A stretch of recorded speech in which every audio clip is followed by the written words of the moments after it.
Hello? Oh, there we go. Okay. Hi, Hannah. We have a seat for you up here. So I want to thank everyone who's come out tonight in this wonderful winter weather and those who are joining us via Zoom. We have Vern Keeslar here who's going to speak with us, but if he can hold on 2 seconds. This week, as kind of my final act as chair for District 2, I submitted a letter to CDBG in support of restroom facilities at Memorial Park.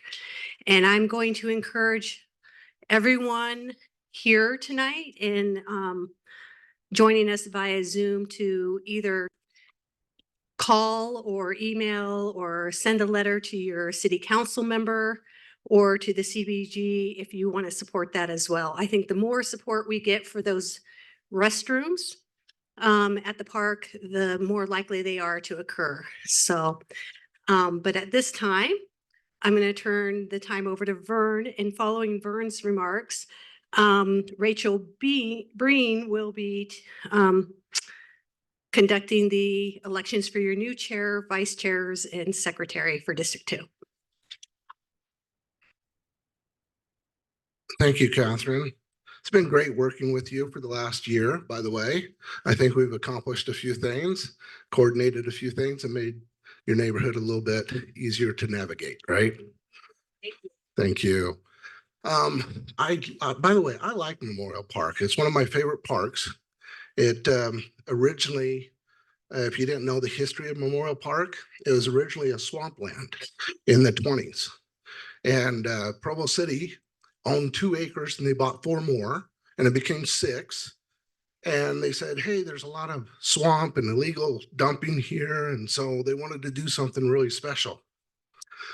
And they called it Memorial Park after the 17 lives that were lost during World War I. And in fact, they just say it's World War because at the time they did it in the 30s, World War II hadn't existed. So that was just known as the World War. And so they planted 17 blue spruce trees on the Memorial Park. And I've been looking into a little research and found a couple of really interesting photographs. And on the east side of on the west side of Memorial Park was a fishing pond. Doesn't exist there anymore, but that's what was there back then. Okay, let me get to the real. Do I have a pointer, or Rachel, you're gonna change that up for me? Okay, we've had a lot of concerns about this always stop, which is 3-legged intersection at 300 North and 1020 East. Here at this, the land use has changed over the years. It used to be a school. I think it was a private Catholic school at one time, and then Meridian School at one time. Anyway, it's all changed. And at one time, it probably warranted a 3-way stop. But I got a couple of complaints and a couple of pods that said, hey, no one stops going to east and westbound. And it's going to result in an accident if we don't look at that. So we analyzed it. And let's go to the next slide. Oh, boy. So I work under the MUTCD. It's a big book about that thick. And it's adopted by the Federal Highway Administration and adopted by the Utah Department of Transportation. And a new one just came out in December, but it won't get adopted for a couple years here in the state of Utah. So I work within those parameters to see if it meets warrants. Next slide, please. So the first thing I did is look at crash data, and we looked at 3 years. In urbanized areas, we look at 3 years. In rural areas, we look at 5 years. We had 1 total crash reported. It was in 2021, and it was a DUI, minor injury. The roadway surface was dry. The weather was clear. It was during daylight conditions. And the crash was one that's not correctionable by a stop sign or an all-way stop. It was a DUI, right? Next slide. Here's where the crash occurred on the southwest leg of that 3-way stop. Next slide. So there's a lot of things we look at, and I'll just briefly look at these, go over them. For the intersections, we kind of want them equal in the number of volumes approaching the intersection. If anybody lives in this area, you know it's the east-west movement is the primary movement and not the southbound leg. Also, stop signs can never be used for speed control. I get that request a lot. Then it has to meet these criteria. Is it going to escalate to a traffic signal? Would the installation of a stop sign correct a certain crash type, like a side swipe or an angle crash? Next slide, please.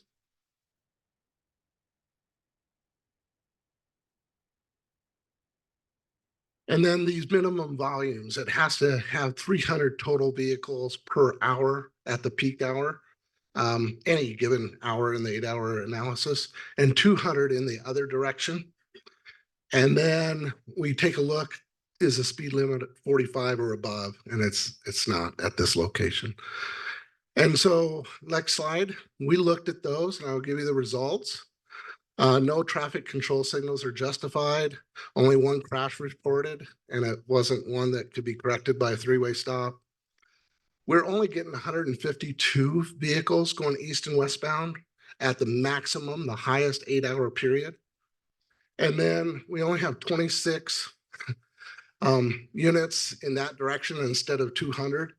It's going southbound. So there's really no delay. Has anybody experienced delay at this intersection? Okay. So it just doesn't meet it. So what are our opportunities? Next slide.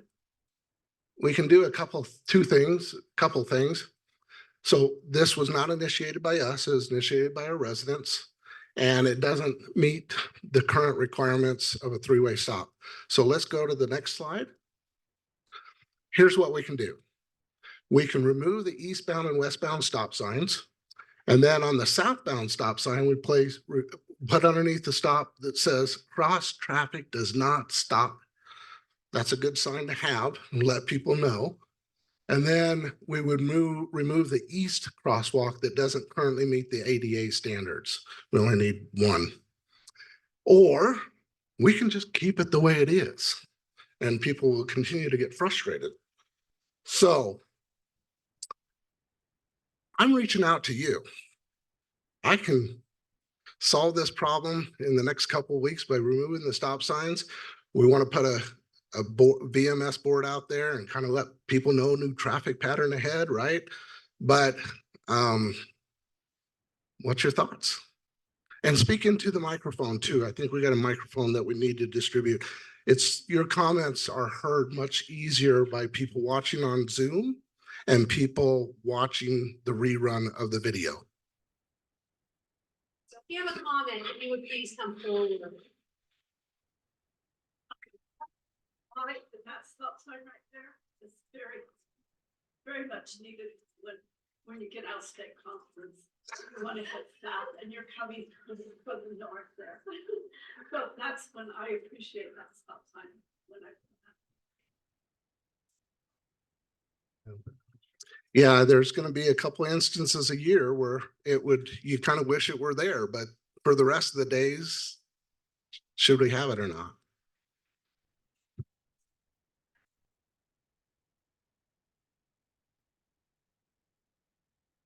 Any other comments? I have a comment. Oh, yes. I ran that, maybe or maybe not ran that stop sign a couple of days ago. It would do, it seems for me who drives west on that road to be a good kind of either used to take it out and to expect the traffic going south to stop, which maybe would help traffic coming out there every Sunday. I don't know. Or maybe if that's not feasible, given the heavy volumes of Sunday traffic, is there any use to putting like lights or something bigger around that stop sign to make it more visible?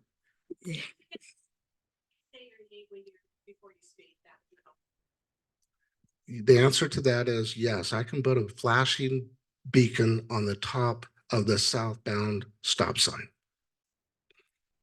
Oh, I was talking. But westbound. Oh, That's the one. Because it the is- southbound stop sign.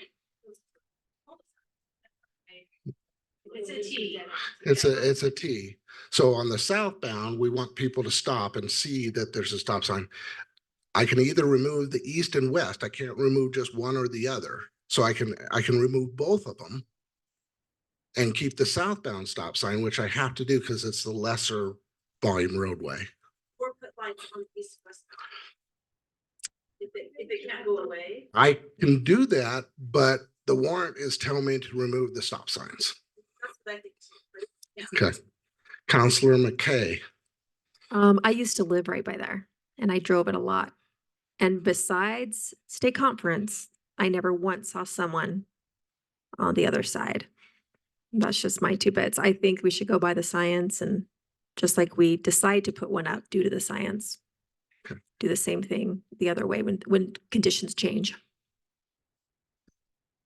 How does moving the stop signs affect any traffic studies that would be done for further development east of? Because you know the history of this. I mean, Yeah. it's been around 30 years. And this road, and also how have you contacted the people who live on Third South? Because they were the main opponents to having that street opened at all. Right. That's Melanie McCord, by the way. Melanie, I appreciate your comment. I think that we have not reached out. That's why I'm reaching out to the neighborhood committee and or the neighborhood district here. What we could do is send a letter to those located on Third South and say that we're considering removing the stop signs going east and westbound. Again, it doesn't warrant it, and it makes it a little bit more dangerous because people are not stopping. They know. Right. And so they're not stopping going east and westbound.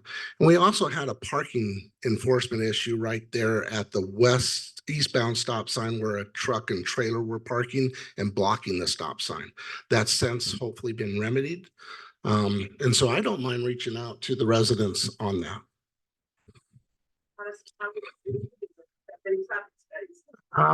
We don't have a lot of development. There is a 110 parcel large lot subdivision occurring by the school up at Wasatch, the new Wasatch Elementary. So that's several blocks to the north. We're not seeing a lot of development to the east.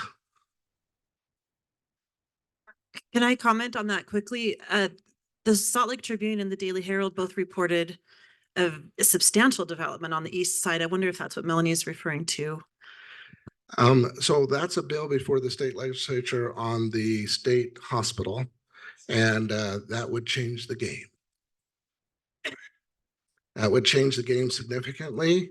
But in the meantime, we could remove them, and then if it ever warranted it again, we'd put them back. Melanie McCord, I want to give some history about this. That little street was open for through traffic during the Olympics. And the neighbors came and said, we don't want all this traffic coming through our neighborhood. And so the road was closed. They needed to have it open for emergency vehicles. And so they put a gate in there that the fire trucks could open. But the city has progressively over the last 30 years moved forward on making that road a collector. Do you have any plans or intentions of redesignating that street as a collector? 300 North? Yes. I don't, but I didn't bring my transportation plan with me, so I don't think it's a collector, Melanie, now. You have to know that I look at everything that you do with Sure. suspect eyes because I know the history of that street. Yes, I- you need to contact the people who live there, but you also need to know that if the game changer, if the state hospital comes, designating that street as a collector, I will fight you. Yeah, I not anticipating that going to a collector status. I too was here at the time, and I remember the school children with their signs at our city council meetings. Yes, things have changed. Land use does change things, right? And that would have a significant impact. Okay, Rachel. We have a comment online. Jason McGowan, do you want to unmute yourself and go ahead and say your comment? Sure. I live up in the neighborhood there and just want to let everyone know that there's almost no traffic. I've lived here for about 15 years and people just speed through that stop sign all the time. Anything that was to happen at the hospital would not even affect that stop sign whatsoever, or the development that's they're speaking about a few roads up. That would not affect that stop sign at all either. I as a resident living right by the stop sign, I have no problem with it whatsoever getting removed. In fact, it would probably be exciting for everyone to remove it. Thank you for your comment. Are there any others, Rachel, online? And Melanie, you'll remember the history. Now we have a roundabout up there. We didn't have the roundabout way back when. Yeah. Slate Canyon, Seven Peaks, and Center Street. So you're right. Yeah. Yep. That's what. Okay. If there's no more comments, I have one more short presentation to address. This was a request that we had a speeding request on this particular roadway, and so I took these traffic counts in December. We did our analysis the first week of December, I think, or second week. But you can see Cinnamon Ridge Drive here. I had a complaint of people speeding on Cinnamon Ridge Drive. Next slide, please. So we looked at crash data for 3 years. There were 0 crashes reported. Next slide, please. As we talked about definitions, you guys know what speed is, and the 85th percentile is then 85% or lower are going at that speed. And then the volume, you guys all know what the volume is. It's the number of vehicles that pass a certain point. Next slide, please. This is where we put our traffic volume and speed counter on the straightaway. It's, you know, you're on a curve, you're not going very fast. Next slide, please. So here's what we found out. The dates were 5th, 6th, 7th, 8th. We did 80 hours total. The posted speed limit's 25. Northbound average was 14. 85th percentile was 18. Southbound average speed was 9. 85th percentile was 12. Overall, 11 and 16 respectively. I always like to look at the highest recorded because we're always going to have a couple of outliers and people that don't really respect the neighborhood. We had 5 in the 26 to 30 category, and that was going northbound. And the southbound, we had 12 in the 16 to 20. So they're still within the speed limit there on 16 to 20. So if we go to the next slide, look at the volume. The volume is pretty low. Northbound total vehicles were 385, but it's only 116 daily. Southbound vehicles were 126. This is a very peaceful street to live on. Overall, 242 vehicles daily. Next slide. In summary, we don't have a speeding problem on this. There might have been 1 or 2 bad apples or a loud vehicle, and someone might have perceived that as a problem. So nevertheless, it's my job to receive it, analyze it, and report back, and that's what I'm doing. So next slide should be the last one. No solutions needed. Any comments? Any questions? Yes, ma'am. Let me bring you a mic. I'm Christina Davis. Can you help us so we can appreciate your struggles across the whole city? What are the 5 biggest traffic problems that you're addressing? I represent the Slate Canyon Drive people who feel like there is a concern. Can you help us understand what are the 5 biggest priorities for 2024 for road density across the city that you're trying to work on? If you're asking me the 5 biggest problems that we're experiencing in Provo, number 1 is speeding, number 2 is red light running. And No. where, on what roads? A lot of different places. I mean, if you ask all the residents, there's probably too many places to mention. So at any given point in time, I probably have 10 or 12 studies underway.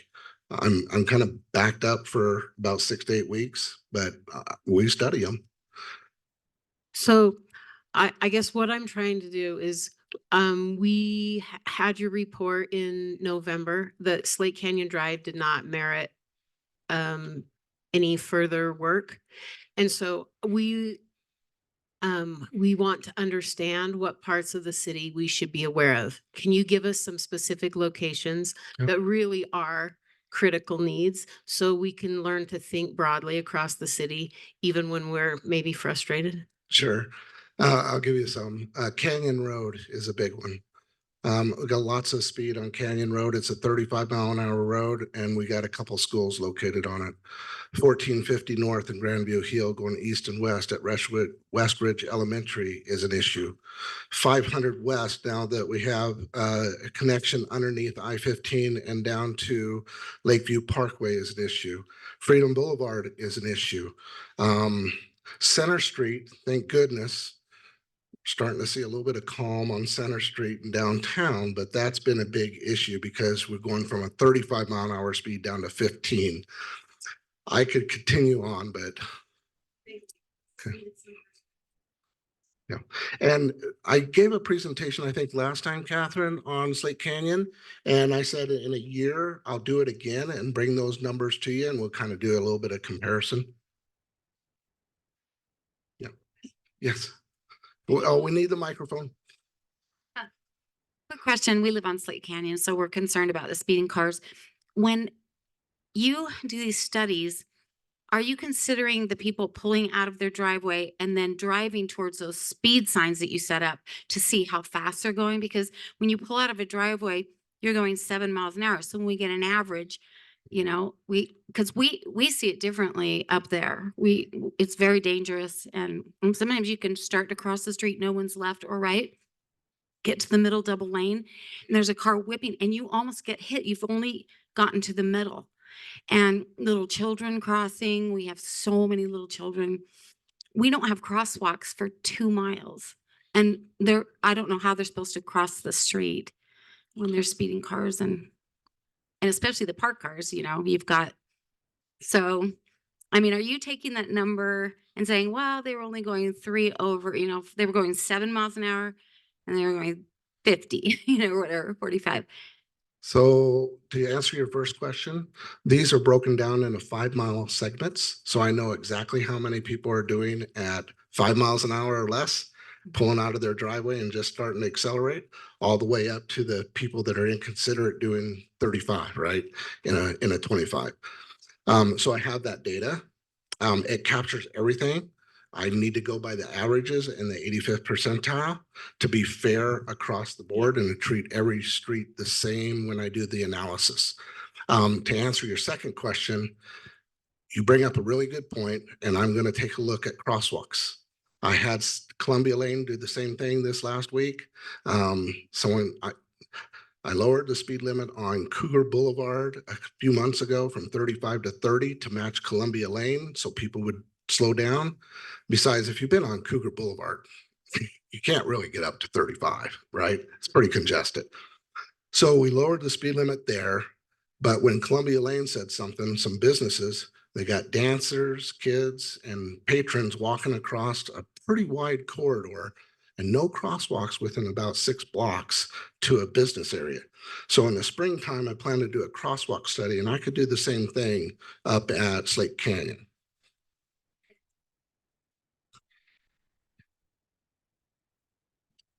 Way back in the old days when Stan Lockhart and Dave were on the council, Yes. they talked about the difference between your standards and livability standards. Yes. And that the council was considering reports from the population, for the residents who live there, saying we may fit all the numbers of your traffic studies, but as far as livability, now have livability standards ever been met? Do you have those in your mind, or have you just dismissed them?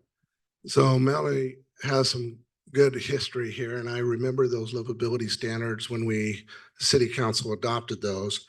They are no longer in the last 2 or 3 transportation master plans, but they were in the 2000 transportation master plan.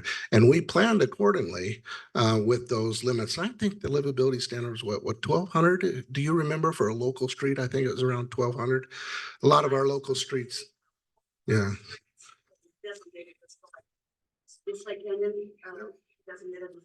Yes, ma'am. Yep. It's been a collector since day one.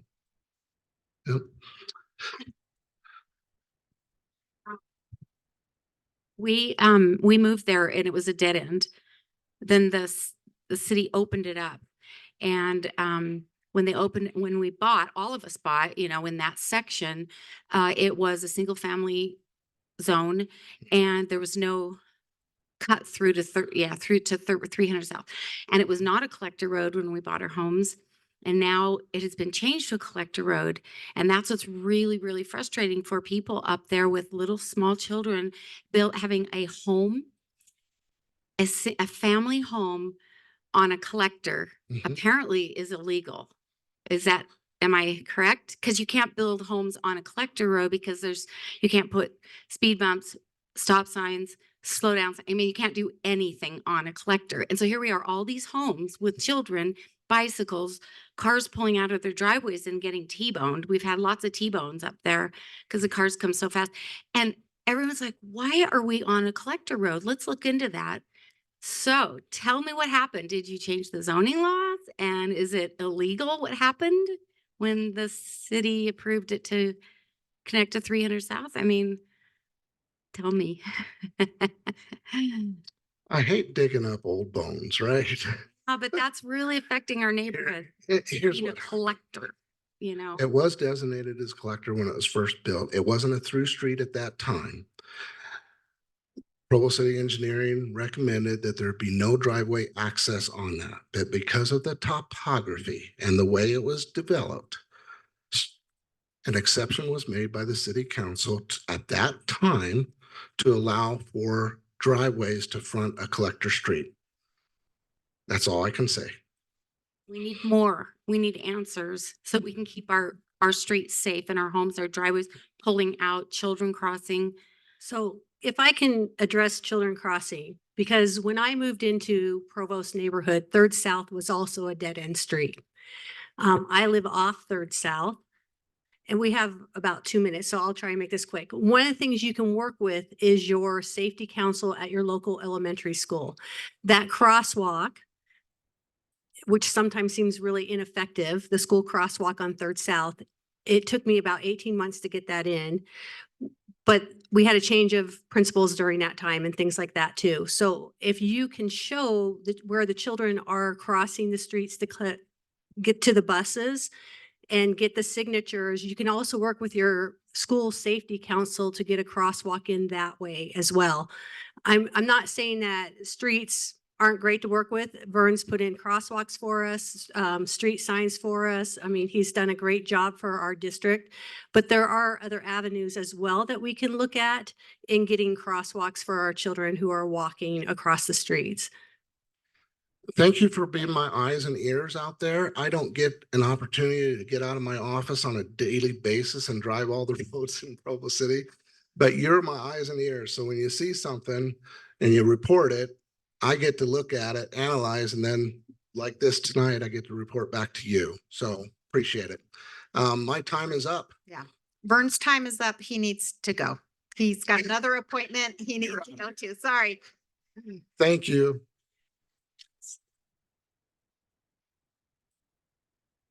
Just really quick, I do want to thank Vern because he has been great to work with this last year.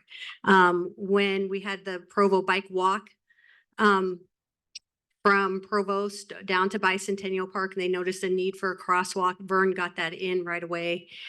He's got street signs in for us. He's done traffic studies for anything that we've requested. He's been great. And so just one more round of applause for him, if you wouldn't mind. Then we're going to turn the time over to Rachel, who's going to conduct our election for our this year's chair, vice chairs, and secretary. Thank you. Get this on. Thank you very much. Okay, just a tiny bit of history with our new neighborhood district program. It's a little bit different than how it's been done in the past. So when we started the new program last year, all former neighborhood chairs who wanted to continue in the program were automatically put on the board, your District 2 board. Other people, they could fill out an application, and then that information was put on Open City Hall for public input. the city council reviewed the application and the public input, and then they approved people to be on to fill in the rest of the spots in the District 2 board, and only the board members may run for office, chair, vice chair, and secretary. So we're going to start off with some board member introductions. We're going to start with Ryan Nelson. He is actually on Zoom. So Ryan, if you want to unmute yourself and give us a little bit of your background, just 1 or 2 minutes, and why you want to run for chair or vice chair.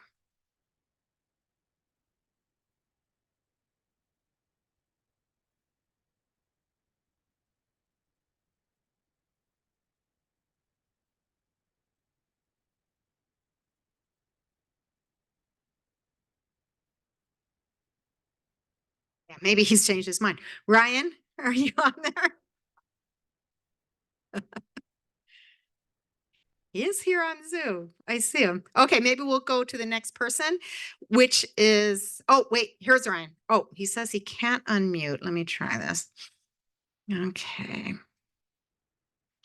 He should be able to. Let me see if I can make him. Let me make him make him a co-host. Hey, Ryan, try again to unmute if you can.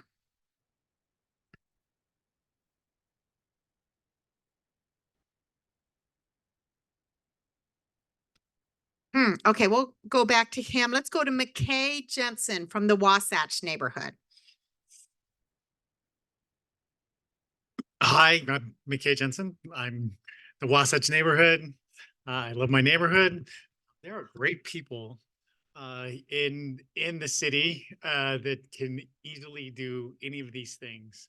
I think that I probably didn't tell Rachel yes or no because I like representing my neighborhood, but I would feel great with a number of people who are on this committee who would do a great job as chair or vice chair. So however that works out, it's going to be great.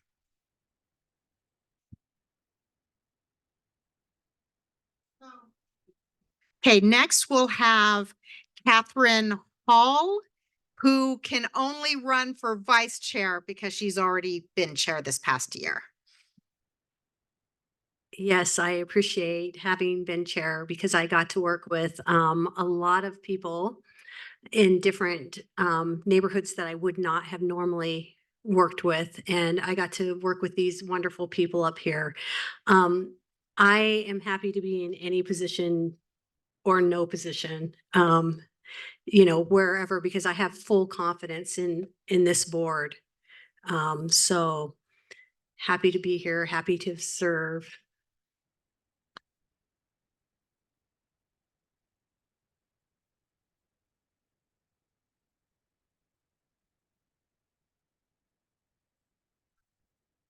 Okay, so next we have, I don't have my ballots. Okay, Ruth Eldridge Thomas, who wants to run for vice chair only, correct, Ruth? Hi, my name's Ruth Eldridge Thomas. I'm a member of the Foothills neighborhood and very happily so. I have a real love for representing my neighborhood and their needs, both to this board and to the many people in the city that we've been privileged to work with over time. We have a lot of big issues coming up for Foothills neighborhood with the building of Wasatch School and the need for getting new stoplights and kind of developing new traffic patterns and livability standards, especially with land use and occupancy in our area. So those are big concerns for us. I'm sorry to not be able to run for chair this year, but I am here to support and back up our lucky winners for tonight.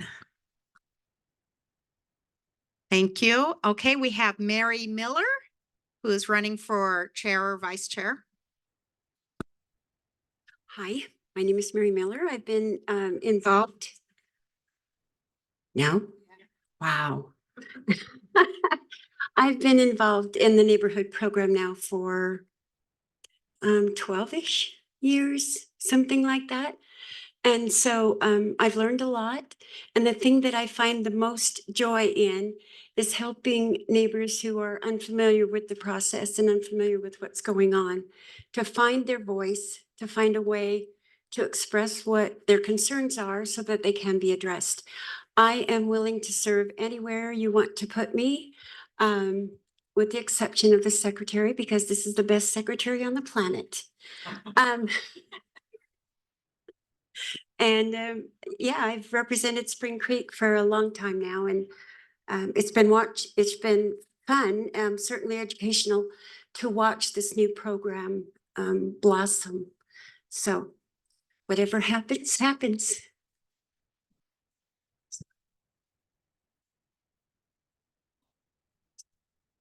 Okay, I still can't get Ryan Nelson on there. He's the last one that we needed to have do a statement, right? So Ryan Nelson, he is in the Wasatch neighborhood, and running for chair or vice chair. I'm not sure why he's been having computer problems throughout the meeting. Yep. Yeah, let's do that. Oh, he says he's been on the board for 1 year. He's lived in Utah. Okay, I can't call at the same time.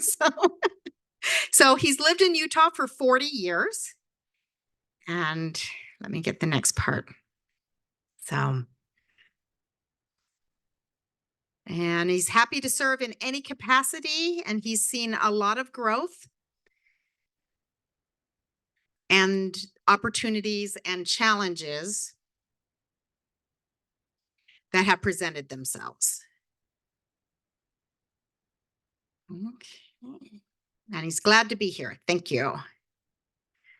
And he can obviously, he's good when things are not working out. So get on his feet. Okay. So how it's going to be is we're going to pass out the ballots.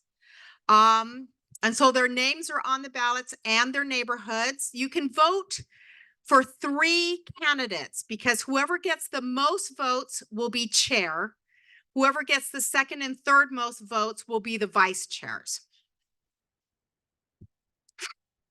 So we'll give you some time to grab some pens and the ballots. And remember, you're voting for 3, and then we'll pick them up, and then we'll count them while we go to our next item. So we'll give you some time. Oh, okay.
Catherine, while we're counting the ballots, can you go on to the next item, which is the matching grant discussion on Old North Willow Lane?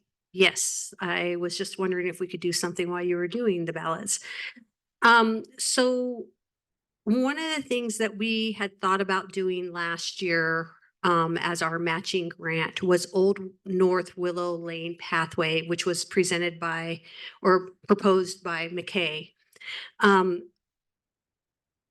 We ran into some problems with that just because of the property lines are a little bit different. The city, we were ready to go. And then CDBG came back and said, the city doesn't own this land. There's a right of way by Timpanogos Canal Company. Timpanogos Canal Company said they don't have a right of way there. It's 25 feet to the west. Yep. And then I went down to the county building and we pulled up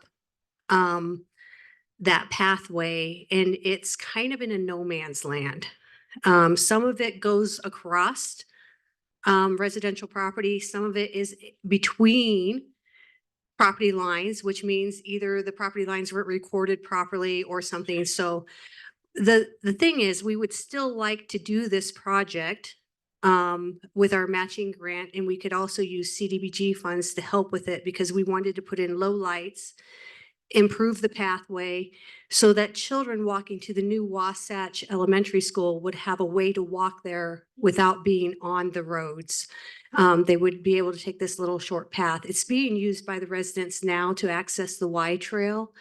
Go ahead, McKay. And I've talked to the two property. So the Evans family owns a piece, but it actually, their piece does not come to the path. It's that no man's land.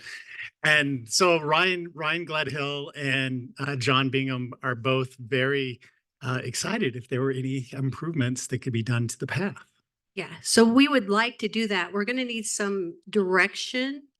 And I don't know, I'm not going to be chair, so I don't know if it's going to be the new chair or if somebody, McKay, if you want to spearhead it, or if somebody wants to be. I'm probably closest, and I know the Binghams and I know the Gladhills, and so that part there still would be, I'm sure, some negotiation and with the city as far as if that's a memo of understanding between the properties, or if it's a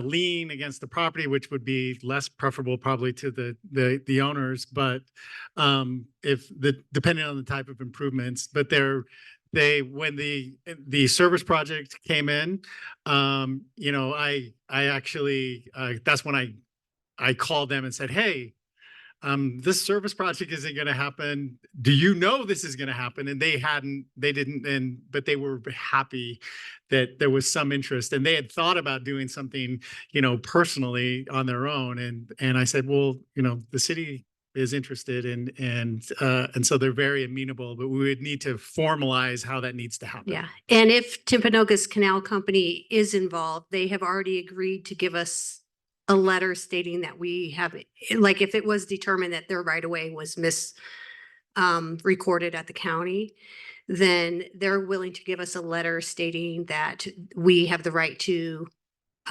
improve that property as well. So I think we have the support to move forward. We just need to work with the city to figure out how we can do this legally, I guess. Right. I mean, and the canal company, it is sort of strange because there is an old canal, but it very much goes on the north side of Briar. Their property, their easement is about 60 feet down the road. And usually canals go straight across the road. They don't go uphill.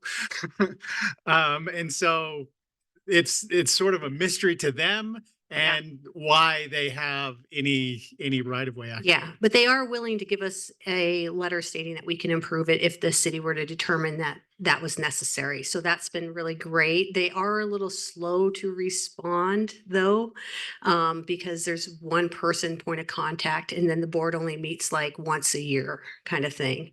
But if McKay, Sure. are you volunteering to be our?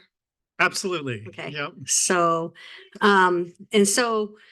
on our thing, we have permissions from Timpanogos Canal Company, Provo City and homeowners, and we've kind of discussed that. And so I can give you the contact up at BYU if you want, or in those email chains. Sorry. Oh, yeah, I just, I wanted to bring up representing the interests of homeowners whose properties will back on to that. And that's something that I've discussed with several of them, and maybe you and I can work together on kind of Yeah. discussing with them. So Sure. that gap of non-ownership goes sort of behind those properties. So, but yes, you know, the Durtons and the Rowans and all those families, and so far have been very interested. And I think especially they don't want to be disturbed, but the number of people that currently use it, you know, they're accustomed to. And again, the improvements we were looking at were for the neighborhood, but also to give access to Wasatch Elementary for the children. And they included low lights along the pathway. So if children were walking home after school, there would be some lighting in that area. So they would not, the lights would not disturb the neighborhood. So. We need to vote, Catherine. We need to vote if there's a consensus from the district to use that as the project. Do we need to vote that there's consensus from the district too for the project? Yes, but we need a motion. I motion that we use the Old Willow Lane pathway for our matching grant application. I, Christina Davis, motion we use Old Willow Lane pathway for our matching grant for 2024 from Neighborhood District 2. I second. Ruth Thomas. Okay. So then we'll just take a vote. All in favor? Raise your hand. Do we need to count? Let's see who's counting. Is there any opposition to it? Anybody online opposing? Sorry to interrupt your vote counting. We've got a yes from Mitzi, no opposition from Ryan. Those are our other board members. No one else has made a comment. Okay. Do you know if this would require a quit claim deed and be registered on the county records?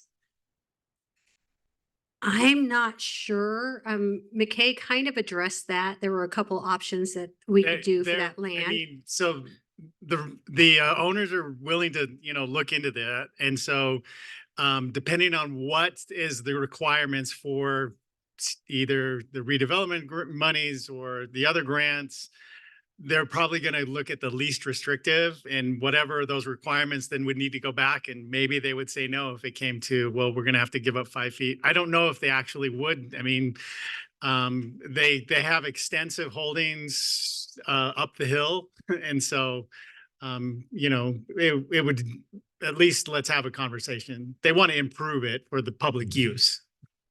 And with the amount of money we have to look at whether it's paving or just doing gravel pathway, because $10,000 does not go very far when you're looking at grading, sub-base, and then pavement. So that's why we want to work with CDBG, and I'm happy to work with you on that, McKay, because I met with them last year.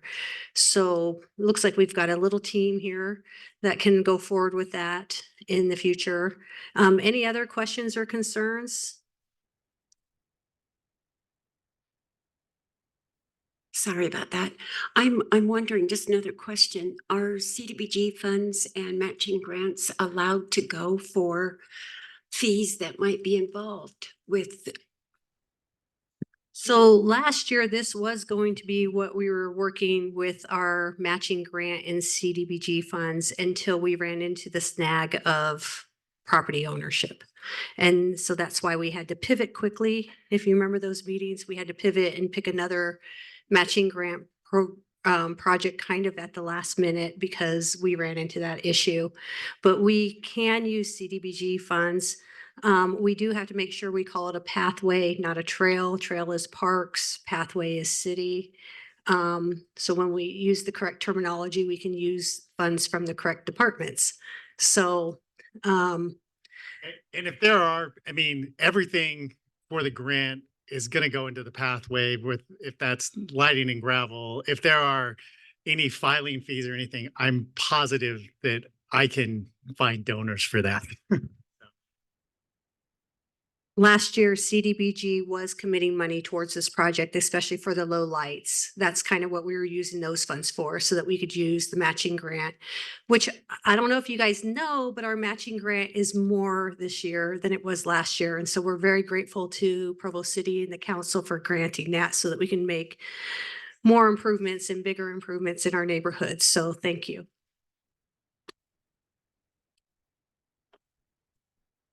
Thank you. Okay, I wanted to announce our new chair is McKay Jensen. Yay. And our vice chairs are Ruth Eldridge Thomas and Catherine Hall. Okay, and so now we're going to have it for secretary. Now, Mary Miller, did you say that you didn't want to be secretary? Or, so we have Ryan Nelson and Ashley Rayback. Let me make sure Ryan still wants to run for secretary on that. Ryan, if you can send me a little message, we just want to verify. I know Ashley Rayback is willing. Ryan says, I'm fine. So, oh, you're willing. You're willing. Okay, so we will have our election between Ryan Nelson and Ashley Rayback for Secretary of District 2. Ashley, did you want to make any comments since you didn't get to say anything the first round?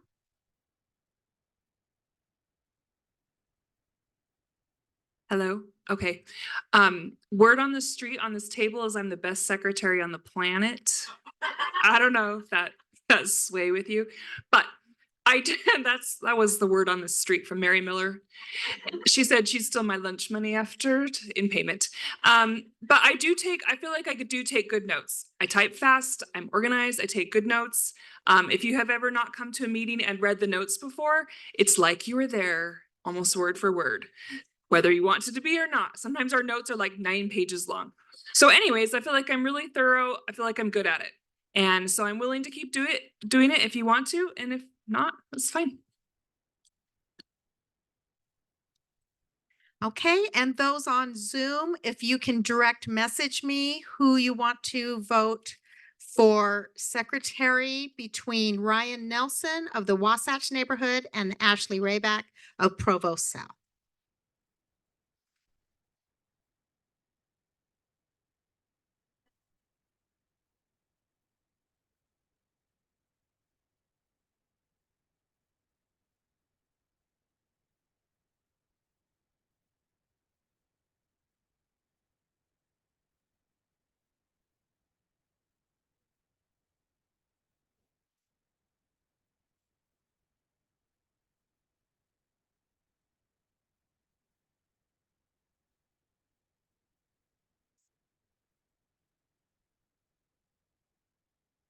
Okay, looks like they're done collecting the ballots, so we will go on to public comment. Oh, yes, new Chair McKay. Before we get to public comment, please, acknowledge the great refreshments that we've been provided from the Lighthouse Bakery and who brought the pizza? I think that is great. That was Two Jacks Pizza. Two Jacks Pizza. Also, please, give a proper thanks to Catherine to, inaugurating this great thing. And now we'll move on to public comment. Anyone? Yes. Melanie McCord, I just asked Catrice if the city had received any offers on the Buckley Draw property. Ashley, you saw a sign up there? No, I have neighbors up there who wanted to buy some of their yards. They wanted to buy it back and just, yes, we raised it. Well, let me finish asking the question. Oh. Go ahead. I didn't see a sign, but I have some neighbors who live on that live right there, and they wanted to buy more land in their backyard, several of them, and they said that it's been sold, so they would sell it to them for $10,000 an acre. Okay, it's been No, sold. a foot. Patrice, it's been sold, and Bill Pepperoni has said that it's in the project is in the works. So the council just hasn't heard about it yet. I want to make sure that the council remembers, council members who's here. Catrice, Chris, okay. Money from the sale of that land was to be earmarked for the development of the ballparks at Bicentennial Park. And that's been 25 years. We've been waiting for those. And I want to make sure that that allocation of funds, that earmarking of funds is held to. And I am a mean woman and I will make sure it happens. We are scared of you. We do know about that, and that has been confirmed by the administration too. It's been confirmed in the emails to me. It was a while ago. This came up. So it has been discussed. I think with Dave Connect discussed it. I think you discussed it, but it was discussed through an email chain, and everyone confirmed that that was the case.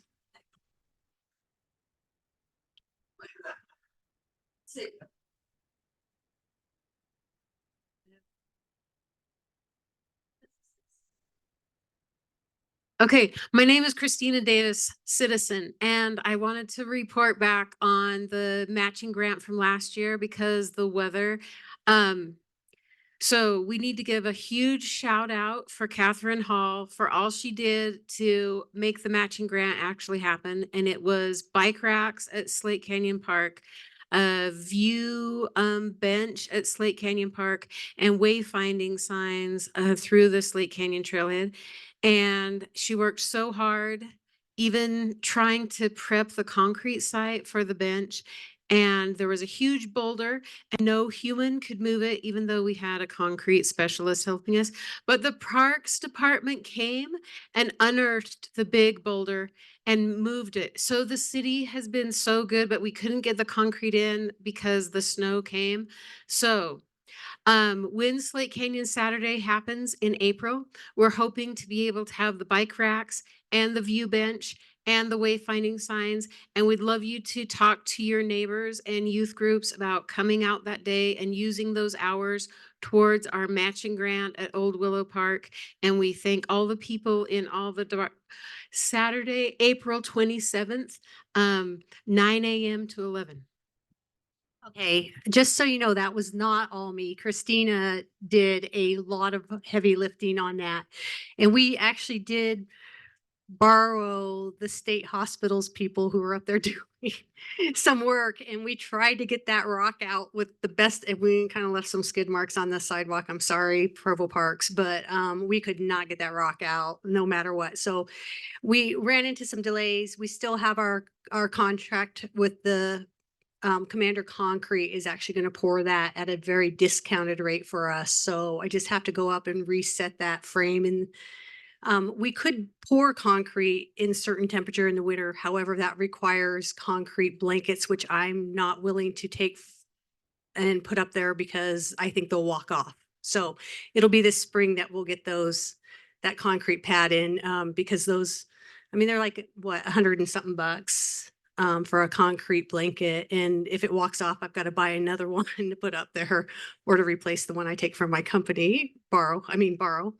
So, but Christina actually did a lot of heavy lifting on that. And to be honest, Rachel Breen also, because Rachel had to answer 1,001 questions and a lot of research on what we could do and could not do because we kind of went a different direction at the last minute. So she was great to work with too. That was not just me, that was this group. So. Ruth.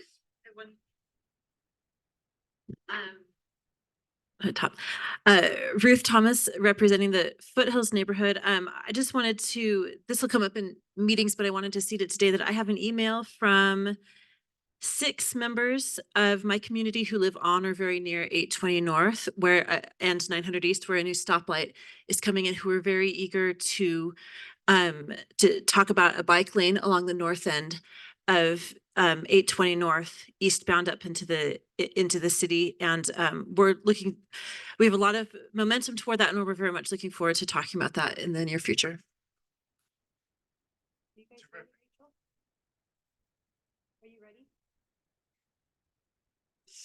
Hey, we will announce the results of the secretary election. Ashley Rayback, we hear you're the best secretary around. Oh, on the planet. Oh, there we go. Okay, let me see.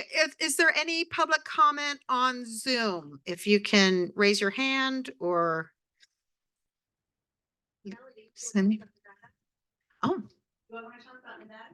Do I get to speak again? Yes. I'm so used to being shushed. Different meeting. Yeah, different meeting.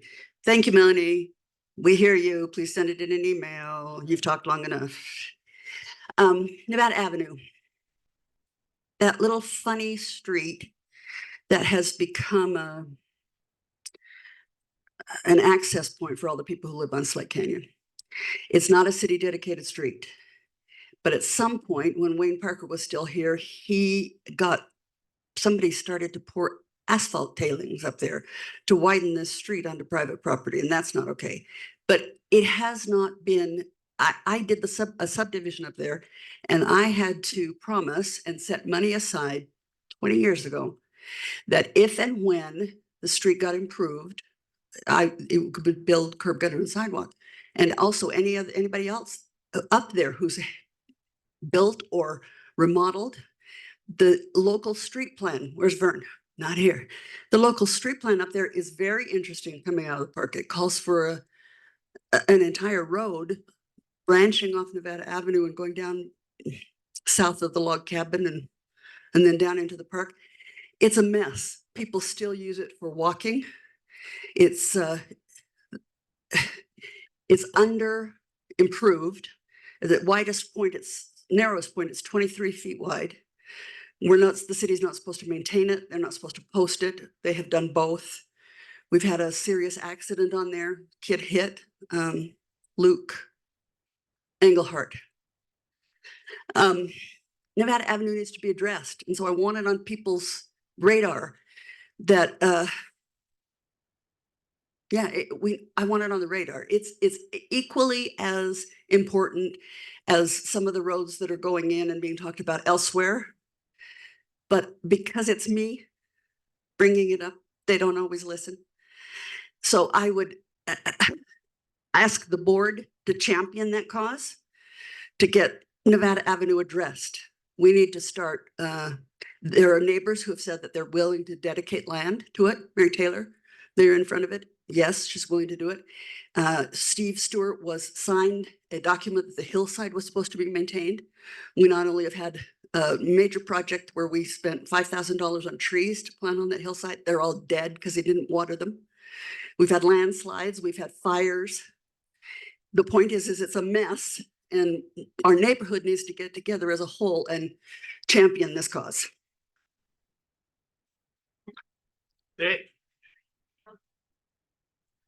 I agree. I worked on that when I was on the council. I worked with Wayne Parker, and it was just like this Mount Everest problem. And one of the players that didn't really want to, kind of, Peter Merkel. Yeah. So it was his property that they put the asphalt on by a misunderstanding, and he got all upset. And I think he was like, well, if you just buy all my property, and he actually owns part of the street and the west side. So yeah. And I think everyone gave their approval, but Peter was kind of the one where if you want to do that, just buy me out. And his property is just kind of landlocked, worthless, problematic. So I know why he wants to sell it, but it's a high price in order to solve the problem. And I don't think the city wanted to spend the money and buy him out. They actually try to find property to trade him. but where that ended, because it was kind of in the administration's hands, and Wayne worked on it, and of course Wayne's gone. No? He's made it beautiful. You bought the whole thing? Wow. Okay. Here's the problem with Nevada. Are the cars are parking on it, the overflow from Slate Canyon cars, because they approved the ADUs, the basement apartments. So now each house is, exploding with cars. Nope. And they're starting to park down off Slate onto Nevada on that blind half kind of circle to get down there. I mean, there could be 10, 15 cars, and it narrows the little skinniness, which Melanie, okay. Yeah, I was on Nevada where Luke Engelhart got head-on in his car. Yeah, there are so many cars parked lining the side of that turn from Slate to. Young men were basically part of that house that I built, and they're illegal. Yeah. Gee, I wish we could get some enforcement. They can't, enforcement, we've tried, nothing happens. So I do think that this improving, especially if you're talking about the hillside improvement, Provo has was it 1,000 tree project? Maybe we can tap into that at least to try and help with the hillside a little bit. That just would be like, yeah, watering is the issue. Yeah, that's. So. He actually, the developer put in a sprinkler system to water that hill, but piped it into one of the homes. And that homeowner, after a couple of years, realized he was paying the water bill for the entire hill. And so he cut it off. The back hill. Okay. So I was just bringing up the tree project because that might be something we can look into as one possible step towards this, but obviously that's just one possible small solution, right? But we'll have to check the watering. On the back hill because they don't want to. They don't want the trees now. Okay, well, maybe not. Sorry, you can have it. So we'll add it to our list and get, as we form agendas to be able to get the right people so that we make progress. Nevada, certainly 820. Any other public comment for this evening? By unanimous, without objections, then we'll stand adjourned.